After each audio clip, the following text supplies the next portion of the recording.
হিসাব নিবে আল্লাহ যেদিন কাজী হবে যাররা যাররা হিসাব নিবে সেই দিন তোমায় কে তরাবে সেই দিন তোমায় কে তরাবে মোহাম্মদ রাসূলকে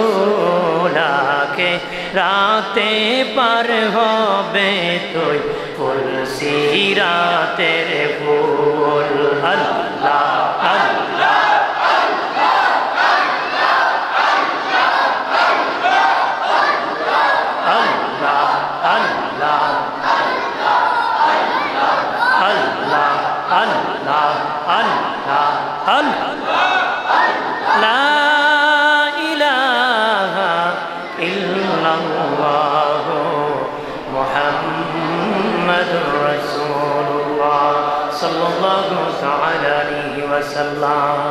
আম্মা হালিমাতুস সাদিয়া বলে প্রতিদিন একবার হলো কোলে উঠাতে হতো।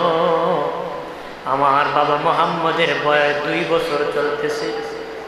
এই 2 বছরের ভিতরে একদিনও আমাকে মা বলে ডাকে নাই, আমার মেয়ে সাহেবাকে বোন বলে নাই।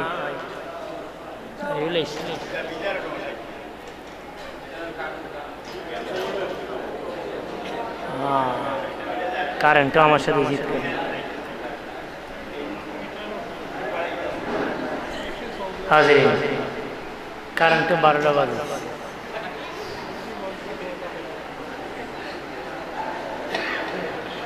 তো মিটার ফিট করতে হতো, কোনো ডিস্টার্ব করছে লুটলো না নাকি লুটলো না নাকি? বাবা মোহাম্মদ কোথায় আছে? তখন বাবাজি সাহেবা ডেকে বলে, মা 2 বছর ভিতরে তোমাকে আম্মা বলে না, আমাকে আপা বলে না। মোহাম্মদ ওই পাহাড়ের দিকে তাকাইয়া কথা বলে আর মুস্কি মুস্কি হাসতেছে। হালিমাতুস সাদিয়া বলেন, আমার বাড়িতে আরো এরকম অলৌকিক ঘটনা ঘটেছে। আমি যাইয়া বাবা মোহাম্মদের কাপড় মুবারকে ধরলাম, দেখি পাহাড়ের উপর একজন সবুজ পাগড়িওয়ালার সাথে কথা বলতেছে। বড় হওয়ার পরে বলেছিলাম, ও বাবা মোহাম্মদ 2 বছর বয়সে কার সাথে কথা বলেছিল? যে সবুজ পাগড়িওয়ালা দেখেছি। নবী কয়, মা আমি জিবরিল আমিনের সাথে কথা বলেছি। জোরে বলি বাইরে আমার খেয়াল করেন ভালোভাবে। ও প্রাণের বাবাজি, দয়াল নবীর বয়স যখন 6 হয়ে গেল, বাবাজি নবীজি খেলাধুলা করেন, নবীজি খেলতে যান। অনেক ছেলেরা খেলতে যায়, তার বাবার সাথে যায়, বাবা আবার আনে, বাবা কোলে উঠায়, বাবা চুমু খায়। আমার নবীর চিন্তা, আমার বাবা কই? আমি তো একদিন বাবা বলে ডাকতে পারি নাই, আমি তো আমার বাবার কোলে উঠতে পারি নাই। মায়ের কাছে আসিয়া বলেন, মা কান্না করতেছেন। মা বলে, বাবা কেউ কি তোমাকে আঘাত করছে নাকি? না না, আমাকে আঘাত করে নাই। নবীর আম্মা জান বলেন, বাবা বলো, তোমার দাদা হলেন সর্দার, বললে কঠিন বিচার করবেন রে। নবী বলেন, মা কেউ আঘাত করে নাই, কেউ ধমক দেয় নাই, আমি আমার বাবার জন্য কান্না করতেছি। মনে বড় কষ্ট রে। ও বাবাজি, সে জানে যার বাবা নাই, কথা বলে। আর পৃথিবীতে আসার আগে যার বাবা চলে গেছে, তাদের কত যন্ত্রণা, বাবা আদর পায় নাই, বাবার কোলে উঠতে পারে নাই। নবীও কান্না করে কয়, মা মাগো আমার বাবা কই? আমি তো আমার বাবা কোলে উঠতে পারি না, বাবা বলে ডাকতে পারি না, চুমু খেতে পারি। বিনায়া বিনায়া নবী কান্দে, চোখের পানি ছেড়ে ছেড়ে আমার শিশু নবী কান্না করে। নবীর মা ডেকে বলেন, বাবা তোমার বাবা ইন্তেকাল হয়ে গেছে, তোমার বাবা ইন্তেকাল হয়ে গেছে। আর নবী বলেন, মা বাবার কবর কো? আমি আমার বাবার কবর দেখতে যাব, আমার বাবার কবরে নিয়ে যাও, আমি আমার বাবার কবর জিয়ারত করব। দয়াল নবীর আম্মা জান আমেনা জ্ঞান আর শ্বশুরকে ডেকে বললেন, শ্বশুর, মুহাম্মদ তো তার বাবার কবর জিয়ারত করতেছে, অনুমতি দিবেননি? খাজা আব্দুল মুত্তালিব বলেন, মা ঠিক আছে, অনুমতি দিলাম। দুজন যুবক পাহারাদার দিয়ে দিলেন, আর একজন দাসী উম্মে আয়মানকে দিলেন। তারা দুজন আর উম্মে আয়মান তিনজন, পাহারাদার দুজন, 5 জনের কাফেলা নিয়ে রওনা করতে যেতে যেতে যেতে যেতে আমার দয়াল নবী, দিনের নবী আব্বাদানের কবর মুবারকের সামনে দিয়া নবীর আম্মা ডেকে বলেন, বাবা মুহাম্মদ, এই দেখো তোমার বাবার কবর, এই দেখো তোমার বাবার কবর। নবী বাবার কবর দেখিয়া আরো হাওমা করে কান্নায় ভেঙে পড়ে গেলি। দয়াল নবী কান্নায় ভেঙে পড়ে গেলেন। কবরের পাশে দাঁড়িয়ে কয়, বাবা দাঁড়াও, ও বাবা দাঁড়াও গো, কবর থেকে দাঁড়াও, আমারে কোলে নে, আমারে চুমু খাও। এইভাবে নবী কান্না করতেছেন, বাবা দাঁড়াও, আমারে কোলে নে, আমারে দাঁড়াও। নবীর কান্না দেখে রাস্তা দিয়ে মানুষ যেতেছে, দলে দলে দাঁড়াইতে দাঁড়াইতে অনেক মানুষ। আমার শিশু নবীর কান্না দেখে সব মানুষ কান্নায় ভেঙে পড়েছে। সেদিন নবীর কত কষ্ট লেগেছিল রে সিলেটের মুসলমান। নবীর বাবা না, নবী দুঃখে কান্দে। যত মানুষ দাঁড়িয়েছিল সেদিন আমার নবীর কান্না দেখে সবাই কান্না করেছিল রে। রাস্তা দিয়ে যাইতেছে একজন ইহুদি দাঁড়িয়ে গেছি, দাঁড়িয়ে বলে, বাবা তুমি কে গো, এইভাবে কান্না করতেছে, তোমার নাম কি? বলেন, আমার নাম মুহাম্মদ, বাবার নাম আব্দুল্লাহ, মায়ের নাম আমেনা, আমি আমার বাবার কবর জিয়ারত করতে এসেছি। বললেন, তোমার মা কি সঙ্গে আছেননি? হ্যাঁ, আমার মা সঙ্গে আছে। ইহুদি দেখে বলে, মা আমেনা, তোমার সন্তান মুহাম্মদকে নিয়ে তাড়াতাড়ি বাড়ি যাও। বলেন, কেন যাব? কই ইহুদিরা অফার দিয়েছে, মুহাম্মদকে যে ধরে দিতে পারে কতল করে তাকে অফার দেওয়া হয়েছে। আমি একজন ইহুদি, খবর দিলে অনেক টাকা পাবো, কিন্তু তোমার সন্তানের দিকে তাকাইয়া কেন জানি গো আমার মায়া লেগে গেছে। মা আমেনা ডেকে বলেন, আমার ছেলেকে হত্যা কেন করবে? আমার সন্তানকে কেন মেরে ফেলবে? আমার সন্তানের দোষ কি? তোমার সন্তানের দোষ, তোমার সন্তান শেষ পয়গম্বর হবে, এই জন্য তোমার সন্তানকে তারা হত্যা করে ফেলবে। মা আমেনা বলেন, আর টাকা যাবে না, রওনা করলে। আস্তে আস্তে আবুয়া নামক জায়গার মধ্যে মা আমেনার প্রচন্ড জ্বর উঠে গেল। বাবাজি বললেন, তাবু টাঙ্গাও। তাবু টাঙ্গানো হলো। তাবু টাঙ্গানোর পরে নবীজির আম্মাজানের প্রচন্ড জ্বর। দয়াল নবীকে মা আমেনা জ্বরে ধরে কয়, ও বাবা মুহাম্মদ, তোমার বাবা তো দেখো নাই, মাও বিদায় হয়ে যাবে। বাবার কবর জিয়ারত করতে মাকে তুমি হারাইবা। নবী বলে, মা কি বলো গো মা?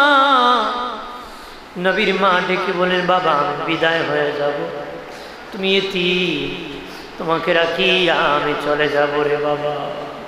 উম্মে আয়মান দাসীকে ডেকে বললেন, দাসী, দাসী, আমার বাবা মুহাম্মদকে তুমি উত্তম লালন পালন করিও রে, আদর করিও।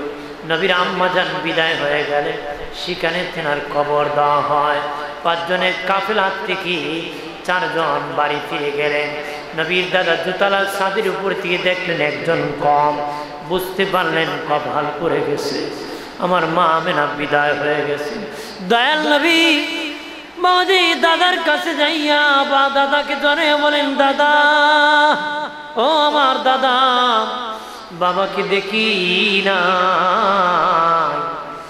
মাকে একবার আবার হারিয়ে ফেলেছি। আমার মা মধ্যরাস্তায় পৃথিবীর থেকে বিদায় হয়েছে। এখন আমার কে লালন পালন করবে, কে আমার আদর করবে? নবী দাদাকে চিন্তা করিও না নাতি, আমি দাদা থাকতে তোমার কিছু কমতি হবে না রে। আর জোরে বলি, আমার দয়াল নবী, হায়াতুন নবী, জিন্দা নবী, নূরের নবী বাবাজি দাদার কাছে লালিত পালিত হলেন। দাদা ইন্তেকাল হওয়ার পরে নবী আরো ভেঙে পড়ে, নবী পাহাড়ের মধ্যে হেলান দিয়ে কান্না করতেছে। নবী চাচা যায় কুবাতি যা কান্না করিও না, তোমার বাবা নাই, মা না, দাদা না, আমি চাচাকে মরে গেছি নাকি, আমি চাচা তোমার লালন পালন করব। নবী চাচা খাদিজাতুল কুবরার বাড়িতে রাখালি পুষ্টি দিয়ে দিলেন। আল্লাহ নবীর বয়স যেদিন 25 বছর হয়ে গেল, আম্মা জান খাদিজা জিএম বানালেন, ম্যানেজার বানালেন। নবীজি জিএম হয়ে গেলেন, ম্যানেজার হয়ে গেলেন। মা খাদিজা নবীকে বিবাহের প্রস্তাব দিয়ে দিলেন, বললেন যদি রাজি থাকেন সকলকে জানাবো, না হলে বুকের মধ্যে চাপা দিয়ে জীবনভর ধরে রাখবো। আর যদি বলি, আমার দয়াল নবী বললেন খাদিজা আমার গার্জেন আছে, মুরব্বী আছে, আমার চাচা আছে, আমার চাচার অনুমতি ছাড়া আমি বলতে পারবো না। নবী শিক্ষা দিয়েছে, বলেছে আমার গার্জেন আছে, চাচা আছে, চাচার অনুমতি ছাড়া বলতে পারো না। আর এখন বাবা ছেলে বিয়ে করে বাবা জানে না, আছে কি না? বিয়ে করে ফেলাইছে বেটা, কদিন পরে নাতি তুলি আইছে, বাবা গো কি কো সরি, কো কি সরি, কো ভেরি ভেরি সরি, কো কি করছ, তো সাইরা লাগছে কথা কথা। আমার দিনের নবী চাচার কাছে আসিয়া বলেন, চাচা যে খাদিজার বাড়িতে রাখালি পুষ্টি দিয়েছিলাম, ওই খাদিজা জিএম বানাইছে, ওই খাদিজা আপনার বাতিজার বেগম হতে চায় গো। আপনি কি বলেন? চাচা বলেন একটু সময় দাও। উনি বাবিয়া বললেন, বাতিজা আমি বিয়েতে রাজি, তুমি রাজি হয়ে যাও। নবী কো চাচা আপনি রাজি, আমিও রাজি। বয়স কত খাদিজাতুল কুবরা? 40 আর কথা কথা। নবী কো চাচা আপনি রাজি, আমিও। আপনি গিয়ে কোয়েন ছেলে রে, বলে তোর লেগে কন্যা দেখেছি, বয়স 30, রাজি বলি ওলার বলছি 25 কবা, তুমি কে করে দাও। আর জোর প্রয়োগ করলে তো ফলাই বলাই কথা কথা। নবী কো চাচা আপনি রাজি, আমিও। বিবাহ হয়ে গেল বাবাজি। বিবাহের পরে বদনাম রটানো মুশরিকরা, তারা বললো খাদিজা গরিব মোহাম্মদকে কেমনে বিয়ে করলো। এই বদনাম শুনিয়া আম্মাজান খাদিজা যারা বদনাম রটায় তাদেরকে দাওয়াত করেছেন গোল টেবিলে। খাবার দেওয়ার আগে বলেন, শীর্ষস্থানীয় নেতৃবৃন্দ আমি শুনেছি আমার বিপক্ষে আপনারা বদনাম রটাইতেছেন, আমি এতিম মোহাম্মদকে কিভাবে বিয়ে করলাম। তার কহা খাদিজা কোন কোটিপতি না তোমার বিয়ে করতো না করিয়া তুমি গরিব মোহাম্মদকে কেমনে বিয়ে করলা রে। আম্মা জান খাদিজা বলেন আমি কি ভুল করেছি? তারা বলে হ্যাঁ খাদিজা ভুল করেছ। মা খাদিজা বলেন ভুল করেছি। কাহা ভুল করেছো? আম্মা জান খাদিজা বলে আমার কয়েকটা প্রশ্নের উত্তর দাও। তারা বলে বলো। বলেন খাদিজাতুল কুবরা বুদ্ধিবতী নারী ছিলেন, আম্মা জান বড় বুদ্ধিবতী ছিলেন। বলেন 1 নম্বর প্রশ্ন বলো, আমি সুন্দরের দিকে জিতলাম না হারলাম? সুবহানাল্লাহ কন্যা, সুন্দরের দিকে জিতলাম? তারা বলে খাদিজা, ও খাদিজা, মোহাম্মদের চেয়ে সুন্দর আর কেউ জীবনে দেখি নাই, তুমি সুন্দরের দিকে জিতে গিয়েছো। আর জোরে বলি, আমার নবী এমন সুন্দর ছিলেন, নবীর চেহারা দেখি কাফের মুসলিম হয়ে যেত। কাবা ঘরের সামনে তেলাওয়াত করলে নবীর নূরের আলোতে কাবা ঘর আলোকিত হতো। আম্মা জান আয়েশা বলেন, আমার স্বামী রহমতের নবী যখন বেহেশতি হাসি হাসতেন, মুস্কি হাসি হাসতেন, বেহেশতি হাসি হাসতেন, ওনার মুখ থেকে নূর বের হয়ে যেত। ওই আলোতে শাম দেশের প্রাসাদগুলা পর্যন্ত আলোকিত হয়ে যেত। আমার বানের বাবাজি, এরপরে আম্মা জান খাদিজা বলেন, বলো রে শীর্ষস্থানীয় নেতৃবৃন্দু 2 নম্বর, আমি বংশের দিকে জিতলাম না হারলাম? তারা কহা বংশের দিকে জিতছ, মুহাম্মদের বংশের চেয়ে দামি বংশ আর নাই। 3 নম্বর আম্মা জান খাদিজা বলেন, বয়সের দিকে জিতলাম না হারলাম? কাহা বয়সের দিকে জিতে গিয়েছ, মুহাম্মদের বয়স 25, তোমার বয়স 40, এই দিকে তুমি জিতছ। মা খাদিজা কত বড় বুদ্ধিপতি, বলে আমি 3 দিকে জিতছি, একদিকে হারছি। 3 দিকে জিতছি, একদিকে হারছি। তোরা সাক্ষী থাক, আমি খাদিজার যত সম্পদ আছে ওই মুহাম্মদ নামে, আমার স্বামী নামে আমি ওয়াকফ করে দিছি। এবার বল, মক্কায় সবচেয়ে ধনীকে দিয়ে দিলে তো মুহাম্মদই ধনী হয়ে গেছে। তারা বলে, খাদিজা এই কথা বলার জন্য রেখেছো, আগে যদি জানতাম দাওয়াত খাইতে আসতাম না। মা খাদিজা কো, দাওয়াত খাও আমি চাই না, ঘেটা উঠ বের হয়ে যাও। তারা বের হয়ে গেছে, খাবার পায় নাই। আপনারা কোন দাওয়াত খাইতে গিয়ে খাওয়ান না পাইলে মেজাজ গরম না ঠান্ডা? কতক্ষণ না। আর বাবা খালি না পাইলে নয়, পাইলো গরম, যদি লবণ বেশি হয়। কথা সারা জীবনে কেব খাওয়াইস লতা যে জাল দিছি। হ্যাঁ, বদনামের অভাব। বদনামে কি নিজে একদিন খাওয়ায় না, আরেকবার বদনাম হারা জীবন। কথা হয় না। আমার বানের বাবাজি খেয়াল করেন ভালো করে। ও প্রাণের বাবাজি, আল্লাহর নবী আস্তে আস্তে আম্মা জানের কাছে আসলেন। আমাদের আম্মা জানের কাছে নবীজি আস্তে আস্তে আসিয়া বলেন, খাদিজা আমি কি তোমার ধন তোমার কাছে চাইছি? বলছিলাম নাকি? আম্মা জান খাদিজা কো, নবী বলবেন কেন গো, এগুলা ধন আমার না, এগুলা তো আপনার। আমি খাদিজা কেমনে ধনী হয়েছি জানুনি? আপনি নূরের নবী, যদি আমার বাড়িতে নুরানি কদম মুবারক লেগেছে, ওই কদমের বরকতে আল্লাহ তাড়াতাড়ি আবার ধনী বানাইছে। আর যদি বলি,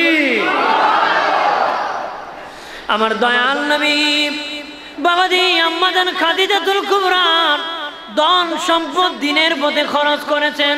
সুবহানাল্লাহ বলেন না? নবী বলেছেন, আয়েশা রে, খাদিজার ধন দৌলত যদি আমি রাসূলুল্লাহকে না দিত, আমি নবী কালেমা জারি করতে পারতাম না রে। নবীজি আম্মা জান খাদিজা যতদিন বেঁচে ছিলেন দ্বিতীয় কোনো বিবাহ করেন নাই, দ্বিতীয় কোনো বিবাহ করেন নাই। নবীজি মা খাদিজা ইন্তিকালের পরে কতদিন সুখ পালন করছে আপনারা জানেননি বাবা? একজন স্বামী যদি মারা যায়, স্ত্রী 4 মাস 10 দিন পরে বিবাহ বসতে পারবে, স্ত্রী 4 মাস 10 দিন পরে বিবাহ বসতে পারবে। আর তার স্বামী যদি স্ত্রী মারা যায় 3 দিন সুখ পালন করবে, 3 দিন পরে সে বিবাহ করতে পারবে।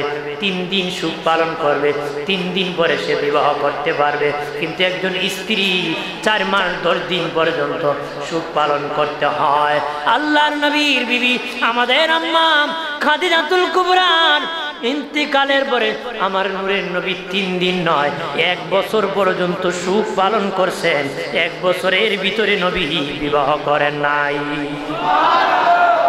ইন্তিকাল শরীফের সময় মা খাদিজার মাথা মুবারক নবীর উরাত মুবারকের মধ্যে মুস্কি মুস্কি হাসেন। নবী বলেন, খাদিজা কেন গো মুস্কি মুস্কি হাসতেছো? আম্মা জান খাদিজা বলেন, নবীজি আমার কপাল কত ভালো, এমন একটা দামি উরাত মুবারকের মধ্যে মাথা রাখছি, তামাম দুনিয়া বিক্রি করলেও এই উরাত মুবারকের মূল্য হবে না গো। এরপরে আম্মা জান খাদিজা চোখের পানি ছেড়ে কান্না শুরু করলেন। নবী বলেন, খাদিজা কি জন্য গো কান্না করতেছো? আবার মা খাদিজা বলেন, নবী আমি আপনার পাহারাদার ছিলাম। আপনি যখন কালেমার দাওয়াত দিতেন, মানুষ আক্রমণ করত, আমি প্রতিবাদ করতাম, আমি আপনাকে দেখে নিতাম। আপনি পাহাড়ের গুহার মধ্যে সেজদায় পড়ে ইবাদতে বসে থাকতেন নবীজি। আমি পাহাড় বেয়ে বেয়ে আপনার জন্য খাবারের ব্যবস্থা করেছি। আপনি যখন ঘরে আসেন না, হুজরা শরীফে আসেন না, আমি দরজায় দাঁড়িয়ে থাকতাম, অপেক্ষা করতাম। নবী খাদিজা বলতে দেরি, দরজা খুলতে দেরি করতেন না। নবীজি বললেন, খাদিজা আপনি কি ঘুমান না? মা খাদিজা বলেন, নবীজি ও মায়ের নবী, আপনাকে রাখি আমি খাদিজা ঘুমাইতে পারি। সুবহানাল্লাহ বলি। আমার বানের বাবাজি নবীজিকে মা খাদিজা বললেন, ইয়া রাসূলুল্লাহ আপনার পাহারাদার কে হবে? ছোট্ট মেয়ে মা ফাতেমাতুজ জোহরার বয়স 7 বছর। ডেকে বলে, মা আপনার বিদায়ের পরে আমি আমার বাবার পাহারাদার হব। নবীর কেমন পাহারাদার ছিলেন মা ফাতেমা। আল্লাহর নবী সিজদায় গিয়েছেন, বেঈমানেরা নারী বুড়ি উটের নবীর মাথায় ঢেলে দিছে। নাউজুবিল্লাহ বলেন না। এতজন নারী বুড়ি, দয়াল নবী বলেন আমার শ্বাস বন্ধ হয়ে যাইতেছি, এতজন আমি রাসূলুল্লাহ সিজদার থেকে উঠতে পারতেছি না। আমার সিজদার মধ্যে উটের পচা নারী বুড়ি দিয়েছে, চাপা দিয়ে ধরে রাখছে। আমি কেমনে উঠবো? আমার মা ফাতেমা টানিয়া টানিয়া সরাই দিছে। এই নারী বুড়ি টানিয়া টানিয়া আমার মা ফাতেমা সরাই দিছে। সেদিন আমি সিজদার থেকে উঠেছি। মা ফাতেমা কয়, মা চিন্তা করিও না, আমি আমার বাবার পাহারাদার হয়ে যাব। আম্মা জান খাদিজা বলেন, নবীজি আমার আফসোস রইল না গো, আমার কিছু ওসিয়ত। 1 নম্বর, নবীজি আমার ইন্তিকালের পরে আপনার একটা পুরান জামা দিয়ে কাফন লাগাবেন। নবী বলেন, কেন গো খাদিজা? পুরান দিব, নতুনটাই দিব। মা খাদিজা কো নবী নতুন দরকার নাই, পুরান জামা আমার দরকার। যে বদন মুবারকে জীবনে মশা মাছি বসে নাই গো, ওই বদন মুবারকে লাগানো কাপড় যদি আমি খাদিজার আমার শরীরের মধ্যে লাগায়া কাফন দিয়ে দেন, আশা করতে পারি কবরের মাটি আমাকে চাপা দিবে না গো। নবী বললেন, খাদিজা ঠিক আছে গো, আমি কাপড় আমার পুরান জামা দিয়ে তোমাকে দিয়ে দিব। আল্লাহু আকবার বলেন না। এরপরে আম্মা জান খাদিজা বলেন, নবীজি 2 নম্বর ওসিয়ত, আমার কবরের মাটিটা প্রথম আপনি দিবেন নি।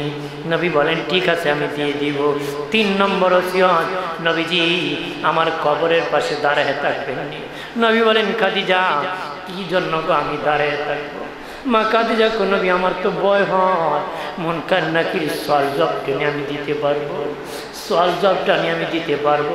যে খাদিজারে আল্লাহ সালাম দিছে, ওই খাদিজা কো আমি সওয়াল জবাব দিতে পারবো। না জানি আমার কি হয় রে, না জানি আপনাদের কি হয়, আমাদের কি হয়।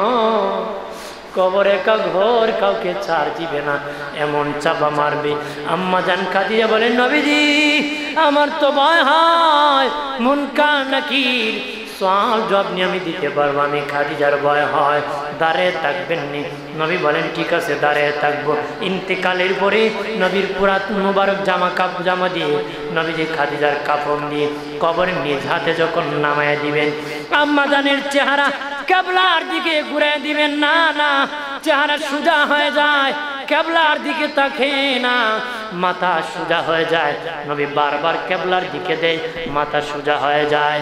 নবী ভয় পেয়ে গেলেন, আল্লাহ তুমি কি আমার খাদিজার প্রতি নারাজ হয়ে গেছো নাকি?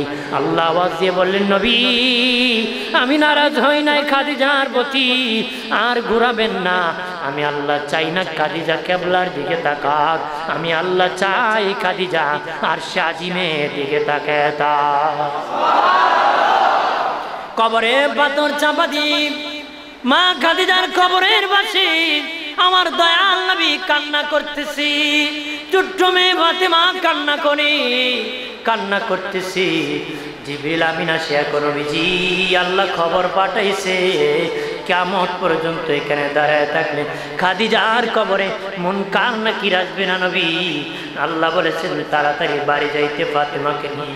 তাদের কান্না আল্লাহ শুইতে পারেন না, তাড়াতাড়ি আপনি বাড়ি যান। আপনার কান্না আল্লাহর কাছে ভারী পছন্দ। আপনার ছোট্ট মেয়ে কান্না করতেছে, আল্লাহ সহ্য করতেছে না, তাড়াতাড়ি বাড়ি যান। আল্লাহ নিজে বলেছেন, খাদিজার প্রশ্নের উত্তর আমার আল্লাহ নিজে দিয়ে দিছে। আর জোরে বলি, মা খাদিজার কবরের ভয়। আমাকে বলেছিলেন শেষে মরণের কথা একবার বলবেন, মরণের কথা। বাবা মরতেই হবে একদিন, কবরে যেতেই হবে, শেষ দিকে আমি চলে গিয়েছি। ইমাম গাজ্জালি রহমতুল্লাহ না বলেন, লুকিং গ্লাস, আয়নার দিকে তাকাও, তাকায় দেখো তোমার কালো চুলগুলা সাদা হয়ে গেছে, কালো দাড়িগুলা সাদা হয়ে গেছে, চেহারার মধ্যে লবণতা এসে গেছে।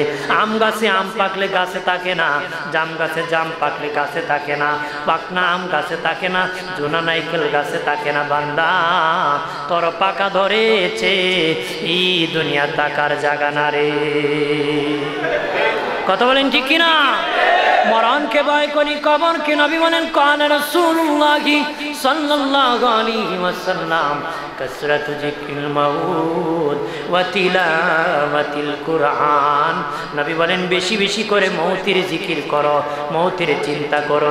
মৌতের চিন্তায় সুদ কানার থেকে বাঁচাবে, ঘুষ কানার থেকে বাঁচাবে, মিথ্যা মামলার থেকে বাঁচাবে, অন্যের উপর জুলুম করার থেকে বাঁচাবে, গাজার থেকে বাঁচাবে, ইয়াবার থেকে বাঁচাবে, মিথ্যা বিচার থেকে বাঁচাবে, মিথ্যা সাক্ষীর থেকে বাঁচাবে, বাবা ইয়েতিমের মাল খাওয়া থেকে বাঁচাবে, পাল্লায় কম দেওয়ার থেকে বাঁচাবে, মিথ্যা কথার থেকে বাঁচাবে। প্রাণের বাবাজি মৌতের চিন্তায় বাহিরে ভিতরে একাকার করে যাবে, জান্নাতি বানায় দিবে। মৌতের চিন্তা যদি থাকে জিনার থেকে বাঁচবেন বাবাজি, মৌতের চিন্তায় গুনার থেকে বাঁচায় দিবি। নবী বলেন কোরআন তেলাওয়াতে ঈমান বাড়ায় দিবে। যার ঈমান যত বেশি বাড়বে সে তত উচ্চ তবকার জান্নাতের মেহমান হবে। আর জোরে বলি,